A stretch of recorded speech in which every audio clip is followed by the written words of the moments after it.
bohong lah menurut gue kalau orang ngomong pembenci MU sekalipun nggak ngomongin di atas contender itu bohong. Se-Eropa gitu loh, kayak lagi emang terdampak banget kan gara-gara COVID. Terdampaknya justru baru di bursa transfer kali ini, bukan bursa transfer musim lalu. Karena yang baru kerasanya kan sepanjang musim ini baru kerasa bener-bener nggak ada penonton, nggak ada banyak lah yang terdampak dari sponsorship dan gaji pemain segala macam. Kalau Serie A lebih parah lagi, nggak cuma 1-2 klub, tapi satu liga ini emang hancur-hancuran. Dia sampai kehilangan tuh total Serie A bisa 754 juta euro dan utangnya itu kalau ditotal diakumulasi sampai 2,8 miliar euro.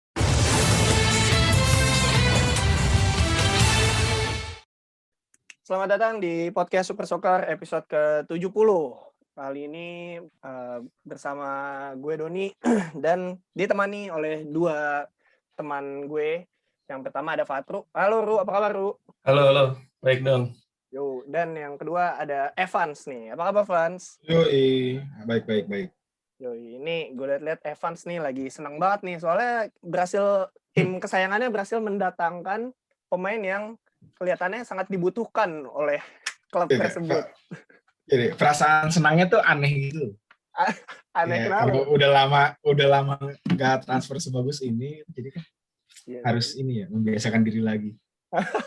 Terakhir ngerasa kayak gini tuh pas apa ya? Pas konversi kali. Sebenarnya pas udah lama juga tuh ya.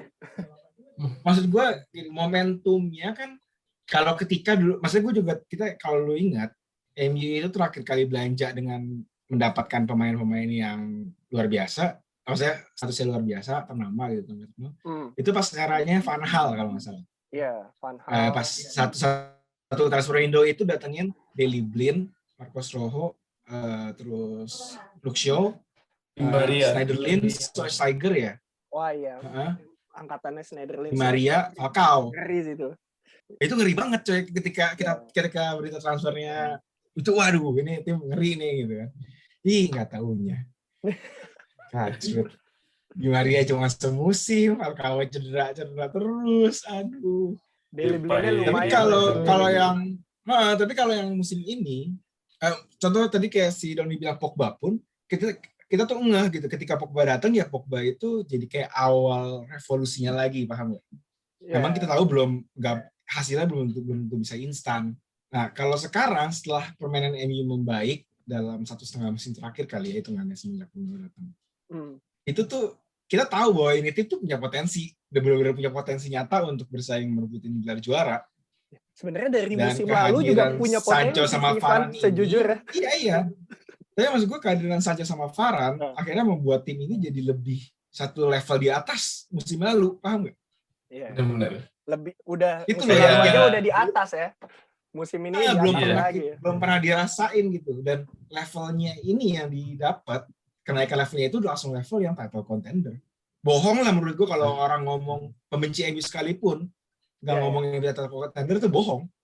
Ya mungkin dia masih sedikit mungkin ngomong ya harus ada pembuktian, karena jelas harus membuktikan di lapangan. MU semenjak Ferguson belum pernah membuktikan apapun di lapangan gitu ya menurut gue. Maksudnya dalam konteks misalnya Premier League dan Champions League lah levelnya. Kalau FA kan dia juara, Europa League juga sempat juara. Tapi di atas itu kan mereka belum berhasil. Dan kalau misalnya si haters MU ini nuntut pembuktian, ya udah kita lihat aja nanti.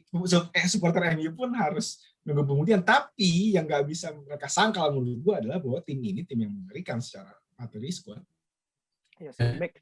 Apalagi dirumorkan MU masih punya duit untuk ngincer bek kanan dan memperkuat lini tengah juga kan. DM katanya, holding midfielder butuh sih. Masih. Iya, ini duitnya banyak juga ya. Nggak ada berhentinya menggeliat. Klub kaya kok. Ini malu-malu gimana sih? Iya, kalau dibanding klub-klub lu jangan samain kita sama klub lain. Iya. Gak bisa. Ini harus sombong, bro. Nggak, klub-klub gede lainnya kan ya macam Madrid, Barca, se-Eropa gitu loh. Kayak lagi emang terdampak banget kan gara-gara COVID. Terdampaknya justru baru di bursa transfer kali ini, bukan bursa transfer musim lalu. Karena yang baru kerasanya kan sepanjang musim ini baru kerasa bener-bener nggak ada penonton, nggak ada, Ya. banyak lah yang terdampak dari sponsorship dan gaji pemain segala macam. Tapi bagusnya ternyata MU malah masih bisa menstabilkan keuangannya.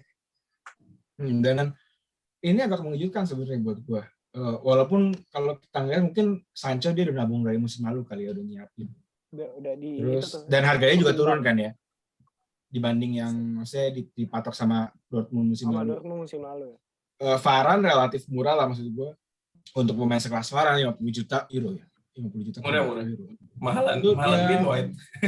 Iya. Iya, itu lumayan apa ya, kayak ya udahlah keluarin duit aja, dan gue yakin itu sebenarnya memang punya, karena kita tahu selama dipegang Woodward yang sudah turun ya, singkat gue sudah turun. Ini memang berjayanya di soal marketing. Makanya kan sampai diejek kan bahwa ini tim skuadnya jelek gitu, tapi sponsor official partnership-nya banyak banget gitu, sampai yang aneh-aneh. Iya, sampai keputusan jual belinya juga bukan buat keren lah anjir. Bertanding. Keputusan jual belinya buat jual jersey, biar lebih laku kadang. Nah, maksud gue juga coba lihat ya, Chelsea. Chelsea itu baru juara Champions League loh. Yeah. Maksud gue ya memang dia musim lalu ngeluarin duit banyak gitu hasil penjualan si Hazard sama Courtois. Yeah. Tapi terus musim ini kok dia adem-adem aja. Menurut gue Chelsea kalau memang ingin tetap bertahan di levelnya itu, maksudnya level juara Liga Champions ya statusnya, dia harusnya datangin satu pemain lagi mungkin ya, satu atau dua pemain yang benar-benar yang kalau orang lihat dia masuk, oh iya ini dibutuhin. Ini ya. Atau yang dibutuhin sama pelatihnya sekarang, yang dibutuhin Tuchel. Soalnya kan kemarin kan pembelian Lampard kan ibaratnya kan. Sebenarnya pembelian Abramovich sih lebih tepatnya. Ya. itu paling tepat sih. Iya sih, bener. Setuju. Pembeliannya Lampard tuh cuma Chilwell seingat gue. Maksudnya yang benar-benar pengen Lampard pengen tuh. Ya Abramovich mah yang jago. Liverpool juga. Yang jago diangkut. Semenjak musim lalu masalahnya adalah keuangannya gitu. Kalau Arsenal udah nggak usah ngomongin lah, klub miskin aja. Kan dia ini akademi.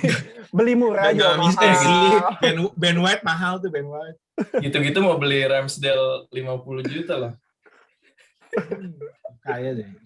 Salah gue. Bang dia spesialis jual-jual pemain Arsenal. Itu Van Persie kan dijual lah gitu. Iya. Tapi kalau ngelihat kondisi keuangan klub-klub gede ya di samping Premier League gitu, biasanya kan kalau ngelihat satu dekade terakhir yang paling suka kan Madrid, Barca kayak gitu ya. Iya. Tapi ternyata musim summer ini adalah Madrid itu bisa kehilangan sampai 300 juta euro dibanding musim-musim sebelumnya, dan Barca malah lebih parah lagi sampai dia ada di pinggir garis kebangkrutan lah. Sampai kabarnya Messi kan sampai mau potong gajinya Messi, potong setengah gaji, dan harus ngejualin pemain-pemain bintangnya macam Griezmann, kalau menurut Pjanic, gua segala macam. Barca itu kasus spesial sih, Tru. Maksud gue, emang COVID harus kita akuin mempengaruhi banyak lah, karena seingat gue hak siar pun di beberapa negara seingat gue di-cut deh pemasukan hak siarnya, karena ya benar. Kan. Tapi hak siar dan advertisement-nya juga kena potong juga. Bedanya ya antara Barca dengan Madrid itu menurut gue planningnya lebih jelas, dan mereka memang lagi rebuild. Paham kan? Mereka udah di peak nih ketika mereka juara Liga Champions 3 kali berturut-turut 4 dalam 5 tahun gitu kan. Terus mereka rebuild, mereka juga renovasi stadion. Iya, itu gede di sana sih emang sebenarnya. Si Ramos dilepaskan itu ya memang karena dia kalau nggak salah ini ya nggak mau panjang kontrak dulu Ramos. Iya, dia mau tapi nggak dikasih kan. Dia maunya 2 tahun. Madrid maunya setahun. Karena juga itu membebani gajinya lumayan gede sih Ramos. Gajinya lumayan gede. Dan kalau Varane kan memang ingin pindah ya, jadi sulit untuk ditahan, dan dia kontraknya tahun udah habis. Dan Madrid juga nggak bisa nawarin Varane gaji lebih gede sebenarnya. Varane justru sebenarnya ya katanya Madrid itu nawarin kontrak baru ke Varane lebih gede daripada valuasi kontrak yang dikasih MU sebenarnya katanya. Oh iya. Yang gue baca-baca sih gitu. Karena Iya, itu sejauh ini menurut gua, kontrak Varane adalah yang paling kecil sih kalau dibanding menurut gaji-gaji semacam gua kalau kita Alaba bandingin atau Madrid Gareth sama Bale. Barca, itu nggak apa ya, nggak kurang apple to apple, karena Madrid ini seenggaknya supporter Madrid pun tahu bahwa apa yang sedang dilalui oleh klubnya. Benar-benar. Dia juga baru renovasi stadion kan, butuh uang segala macam. Jadi menurut gua kalau misalnya kita mau bilang Madrid lagi di masa transisi, ya Madrid di masa transisi jauh lebih masuk akal dan bisa diterima. Barca lu mau ngomong di masa transisi juga Iya, apa ya? karena Itu Barca lagi Barca tuh di ambang kejatuhan. nggak karena COVID aja di sebenarnya, ambang. emang finansialnya emang lagi hancur sebelum COVID pun. Iya. Tambah Ya, lagi ketika COVID ada ya, isu makin Messi mau pindah pun, isu Messi mau pindah, dan itu bukan karena Messi-nya yang ingin pindah secara sukarela, kayak dia udah nggak punya tantangan, udah jarang main di Barca, bukan karena dia nggak puas sama timnya. Iya. Udah males. Manajemen dan skuadnya sih. Secara manajemen. Cuman ya gua ini sih sebenarnya mungkin klub-klub gede lain ya, kayak Bayern, PSG, City sih sebenarnya kemarin lagi sempat ada ini ya, kalau masalah investigasi. Cuman terlepas dari itu, klub yang sebenarnya kaya banget ini kok nggak begitu stand out di bursa transfer ini, gue cukup kaget. Emang itu juga kali yang makanya tadi Fatur bilang kan, lagi orang juga udah, si tim-tim tersebut juga nganggarin budget pengeluaran beli pemain untuk musim ini pasti udah dimulai ngitung-hitungannya sejak COVID kan, jadi kayak udah harus banyak budget yang dipotong segala macam kayak gitu pasti tuh. Iya sih, kayak sebenarnya FA kalau klub macam Barca dan Madrid itu bedanya atau sama City, PSG atau Chelsea adalah Barca sama Madrid adalah 100% kepemilikannya itu punya socios namanya, atau punya keterlibatan supporter 100%. Jadi mereka itu susah untuk mendapatkan investasi atau suntikan dana dari pihak tiga macam, kayak pihak pribadi atau perusahaan, walaupun pemiliknya Florentino Perez terbilang kaya. Beda sama kayak Chelsea atau klub-klub lain lah selain Bundesliga ya, yang bisa nyari tambelan kerugian di COVID ini bisa dari investasi perusahaan atau duit pribadi, bahkan duit pribadi dari pemiliknya. Kayak MU aja bisa buka pasar saham di Amerika. Itu salah satu yang bisa nambel lah, istilahnya nambel di kerugian waktu pandemi. Apalagi klub-klub Inggris juga punya kesepakatan penyiaran paling menguntungkan di dunia dibanding kayak La Liga, Serie A atau Bundesliga. Ya toh juga secara broadcasting juga bagus sih. Jadi kayak nggak nyesal juga kalau orang mau nonton, dan dijual mahal juga nggak rugi orang buat nonton. Banyak juga yang nonton. Ya kalau kayak Munchen inilah lumayan bisnisnya dalam tanda kutip kayak monopoli perusahaan-perusahaan Jerman lah, walaupun jatah untuk investasi cuma 25% ya, 75%-nya hampir mirip kayak Madrid Barca gitu, dimiliki oleh Socios. Socios yang jadi ini ya, yang sponsor barunya Inter Milan itu ya? Enggak, itu ini ya, beda. Itu ininya, itu perusahaan. Socios itu sebutan kayak kumpulan kayak fans yang memiliki sebutannya gitu ya. Gitu. Sebutannya Socios. Kalau Socios yang beli Milan sama Inter itu mah itu ini perusahaan cryptocurrency anjir. Iya, perusahaan blockchain anjir. Iya. Dia mau merambah. Iya, gitulah. Nanti kira-kira mana ya? Ya bakal ini sih, maksudnya kalau dari pembelian berarti MU mungkin bakal ngedatengin banyak pemain lagi. Lagian juga selain MU juga banyak yang bisa ngedatengin pemain kalau di Liga Inggris khusus ya. Kayak Chelsea itu terakhir mau ngedatengin siapa ya? Konde itu pemain mana gitu?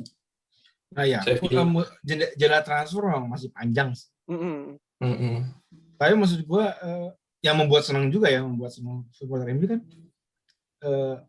ini justru karena masih panjang itu dan MU sekarang sudah berhasil mendapatkan 2 pemain super penting, itu menjadi apa ya, bonus lah ya istilahnya. Ya, jadi nggak perlu inilah deg-degan lah, nggak perlu deg-degan, nggak perlu deg-degan.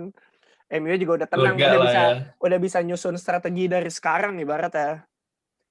Betul, Admin itu sih. sosmednya juga udah nggak dibacotin lagi. Non sini. Iya. Sama Fabrizio Romano juga tenang aja. Iya. Kita mentionnya. Tapi dia nge-tweet, akhirnya Sancho udah tenang.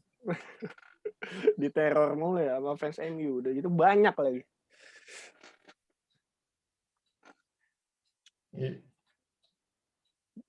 Ya itu kalau ngomongin finansial klub, kalau Serie A lebih parah lagi.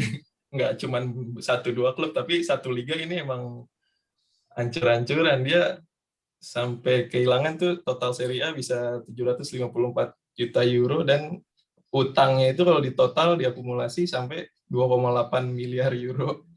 Dan utang tertinggi dipegang sama Inter, disusul Roma, Juve, Milan gitu-gitu. Makanya Inter walaupun juara Serie A juga akhirnya harus ngelepasin Hakimi kan gitu-gitu. Dan ada rumor juga Lukaku pengen dijual juga ke Chelsea.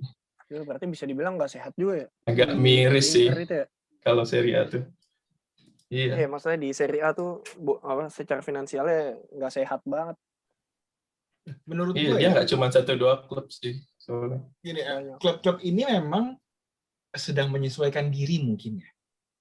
Maksud gue, COVID kan mereka baru nyelesain full seasonnya COVID ibaratnya. Karena kalau misalnya kita ngomong musim 19-20, ya itu benar-benar udah disrupt yang nggak kebayang lah ya. Yeah. Tapi musim lalu mereka baru sedikit bisa narik nafas segala macam untuk apa ya, bukan menyehatkan keuangan, tapi sebenarnya lebih membuat perubahan lah, ngotak-ngatik sana sini ibaratnya kan. Jadi mungkin mereka pun gue melihatnya ya, beberapa klub tidak terlalu berani sebenarnya.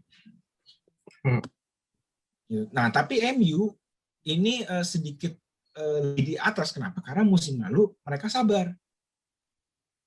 Ya, musim lalu tuh mereka Cavani ya. Padahal hampir aja mereka pun mau datangin Sancho yang dengan harga masih naik. Sama Van de Beek.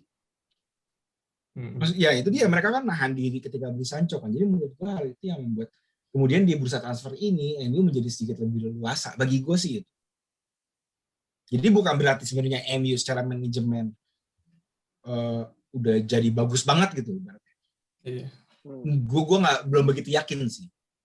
Tapi yang pasti sudah sedikit lebih baik. Kalau misalnya MU masih dikelola secara kayak dulu pas eranya Moyes, eranya Van Gaal, itu gue yakin Sancho musim lalu dibeli tuh, dibela-belain, yakin gue. Benar-benar.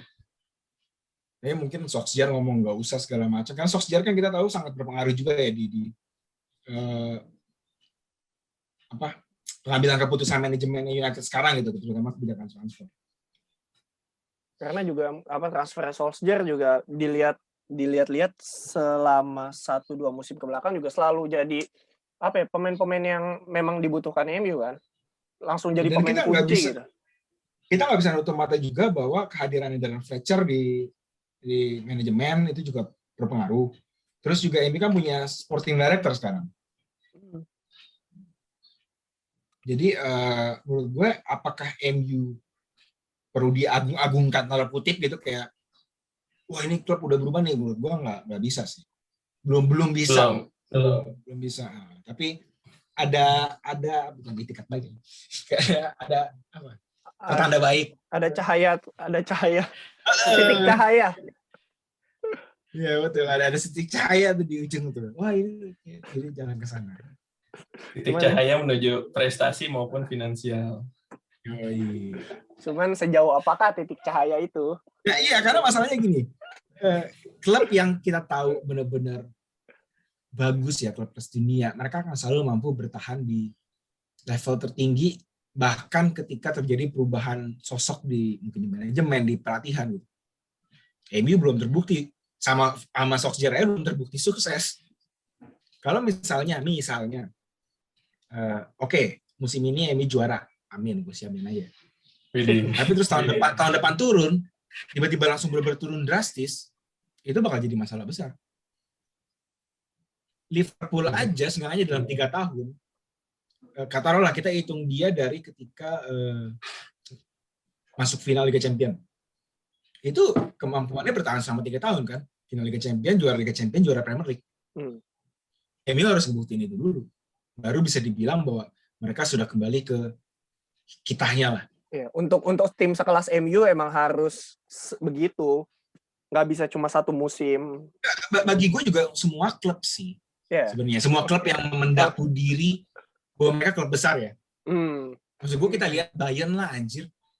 Itu Bundesliga diborong habis. Liganya 9 musim. Iya. Juve juga ngeborong begitu ya, itu kan yang membuat mereka status mereka sampai segede itu kan. Ini Inter aja, supporter Inter gue yakin ketar-ketir cuy untuk musim besok setelah Conte dilepas, baru juara Conte dilepas, Hakimi pindah ke PSG. Dan rival-rival beli pemain lagi. Ngeliat Inter pun kayak bisa nih kayaknya nih disenggol gitu.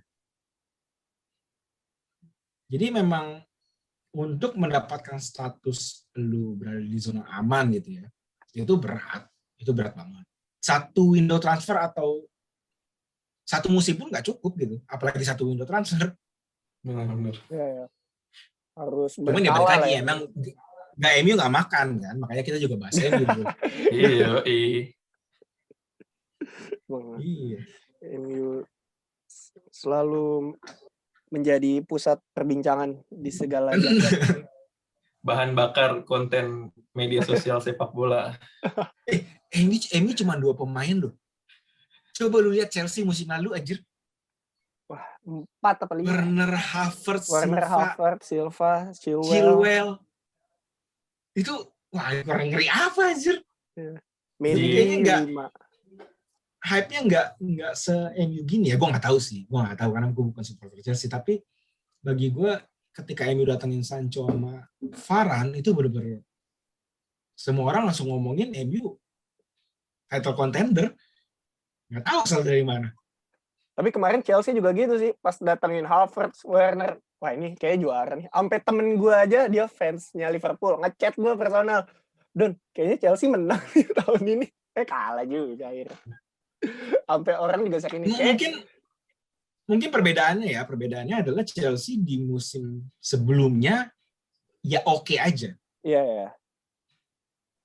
Ketika Lampard baru di musim perdana, dia finish di peringkat 3 ya? 4 kalau nggak salah. 4. Salib MU di final week kan ya? Pokoknya dia MU menang lawan Leicester. Tetap Champions League. Iya, City Liverpool ya? Satu-duanya. Iya, City Liverpool. Liverpool City. Liverpool City maksudnya. Juara, kan? Atasnya 2. Yang jauh banget tuh. Liverpool City, MU, Chelsea. Jadi menurut gue ketika dia pemain bintang itu satu rombongan, orang masih butuh pembuktian dari Lampard. Bedanya kalau sama MU, Ole musim lalu tuh udah runner up dan kapan sih terakhir kali MU dalam semusim bisa ngebantai itu? Itu orang lupa loh. Gue pun agak sedikit lupa. Gue sempat lupa aja MU ngebantai siapa? 9 gol Soton. Oh ya. Iya. MU ngebantai Soton 9 gol. Ngebantai Leeds 7 apa 6.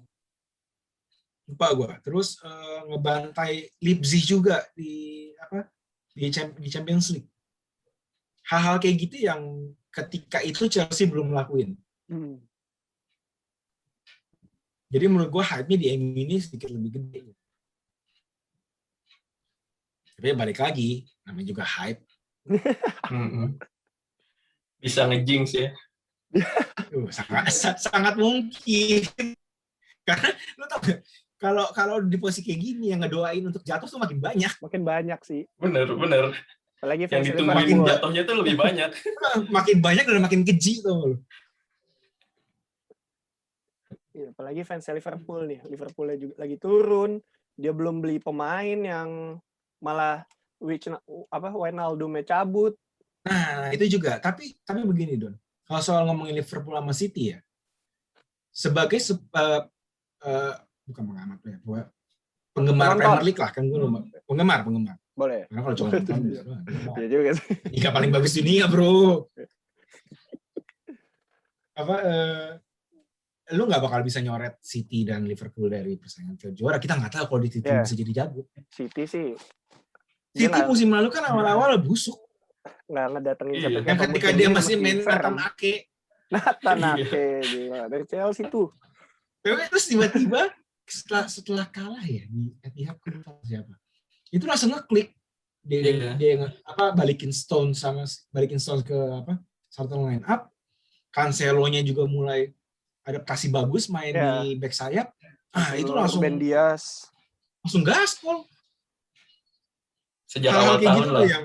Hal-hal kayak gitu yang menurut gua membuat transfer MU ini ya cuman sekedar opening yang bagus lah. Mungkin juga bisa jadi trigger untuk klub-klub lain juga macam City atau Chelsea untuk wah, gue juga harus datengin lagi. Ini musim transfer belum berakhir kan. Tapi gitu.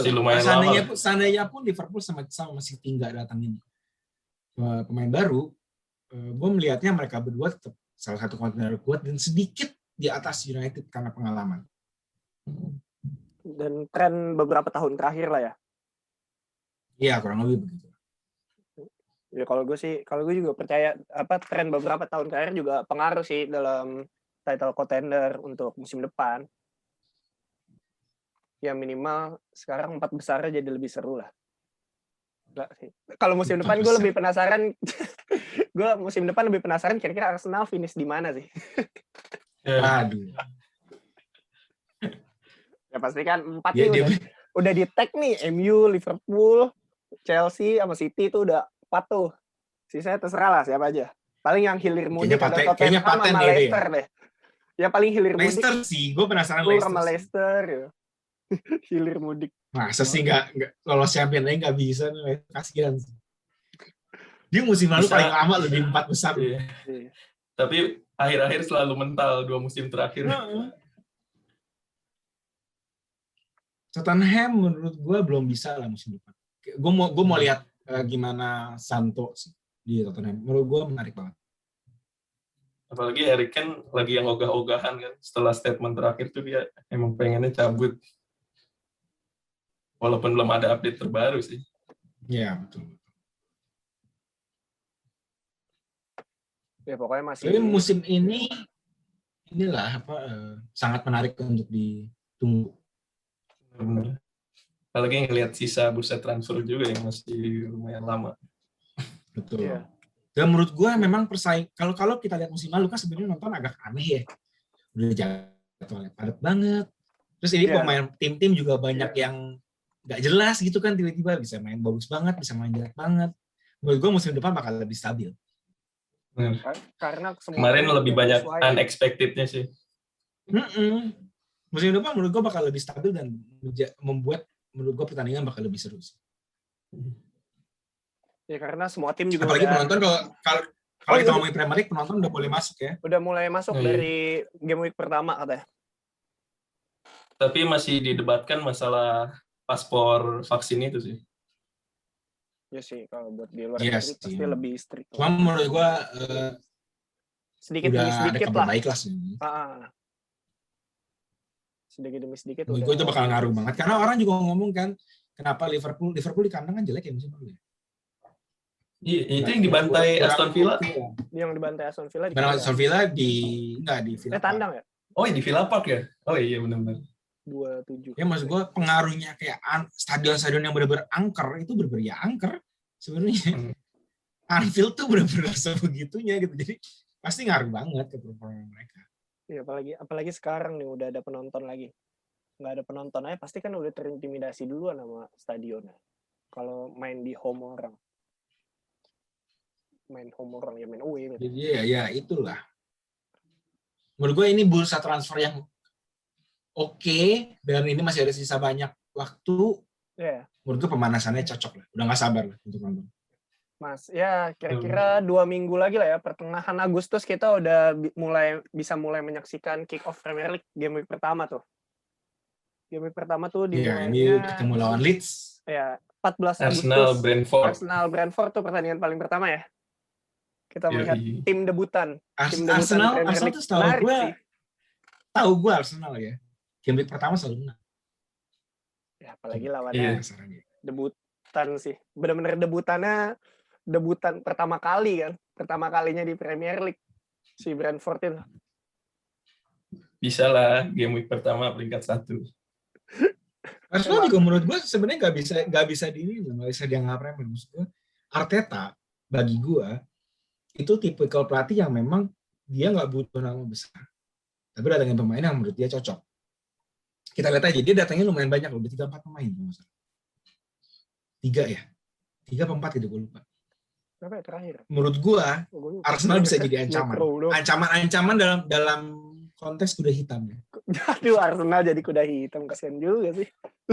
Iya, ini harus realistis Itu aja. udah bagus banget dong. Itu udah bagus banget. Ya gue tuh kalau tahu Arsenal tuh kayak tim besar. Aduh, dibilang Arsenal kuda hitam tuh kayak Aston Villa tahun lalu tuh kuda hitam tiba-tiba jago ya lagi rilis. West Ham. Dia Nah, Arsenal ya. Bentar. Terakhir kali finish sejauh ini di 8, peringkat 8 coy. Peringkat 8 itu tuh udah 2 tahun berturut-turut lagi. Dia sebelumnya pernah di peringkat 12 tahun 95. Tapi kemudian berikutnya peringkat 5. Ini 2 tahun berturut-turut agak tragis menurut gue. agak tragis. Dan jokes-jokes Arsenal di angka 4 itu juga udah nggak berlaku ya.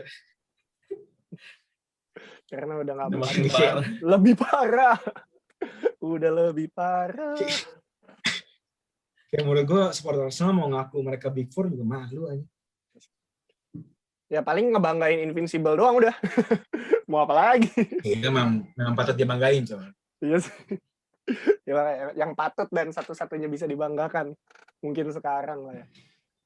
Oh enggak, Arsenal musim 2013-14 pertandingan pertama kalah aja dari Aston Villa 1-3. Ya tapi setidaknya FA Cup masih nggak ini banget lah. Ya, tapi ini kalau besok kalah sih nggak. Langganan Arsenal. Kalah sih lawannya tim promosi. Tim promosi yang baru banget masuk Premier League. Benar-benar pertama kali ya. Dianya juga masih kaget kali, bagus banget nih gitu. Wah, ternyata Arsenal belakangan game pertamanya suram-suram semua. Padahal tadi lo bilang selalu menang. Dulu selalu ya. menang serius. Iya ya. Dulu kan Arsenal musim selalu bagus ya. Ya emang dulu Arsenal jago. Dulunya zaman Van Persie. Dulu Kejar. Arsene Wenger. Waktu cepat banget, coy. Dulu kan dia mulai meletotnya ketika winter break ya. Iya. Winter break maksudnya jeda Natal lah. Periode Natal maksudnya. Mulai tuh Boxing Day udah mulai panik tuh, udah capek segala macam, masuk Januari Februari makin-makinan. Sekarang ternyata dari awal musim. Pokoknya ditungguin aja lah ya performa tim-tim Premier League yang bakal dimulai di 14 Agustus nanti ya. 14 Agustus pertandingan pembukanya tuh Arsenal lawan Brentford jam 2 pagi kalau nggak salah. Baru tuh Sabtu sorenya udah mulai banyak lagi lah pertandingan Premier League yang bisa kita nikmati di Mola tentunya. Dan sekarang si Mola juga lagi ada ini promo yang lumayan menarik banget lah. Lagi diskon 40% cuy. Lagi diskon 40%, terus lo bisa patungan sama temen lo buat 2 device, bisa 2 pengguna sampai 4 pengguna. Jadi lo cari temen lo yang suka bola juga, dah lo patungan dah tuh. Enak banget. Yoi, lumayan ya Don ya. Iya. Daripada lo streaming di Twitter gitu. Iya, nggak jelas. Tahu-tahu putus, bentar. Kalau nggak ngelek. Kalau nggak delay berapa menit. udah gol dia masih di mana tahu bolanya. Ya pokoknya tungguin aja lah kick off Premier League di 2 minggu ke depan. Dan minggu depan juga mungkin masih ada transfer lain, kita juga nggak tahu nih ya. Kita tunggu aja update-annya gimana. Ya udahlah, cukup dulu kali ya buat episode kali ini. Thank you Evans dan Fatru udah bergabung buat podcast episode 70 ini. Sampai ketemu di episode selanjutnya podcast Super Soccer. Thank you semuanya. Bye-bye.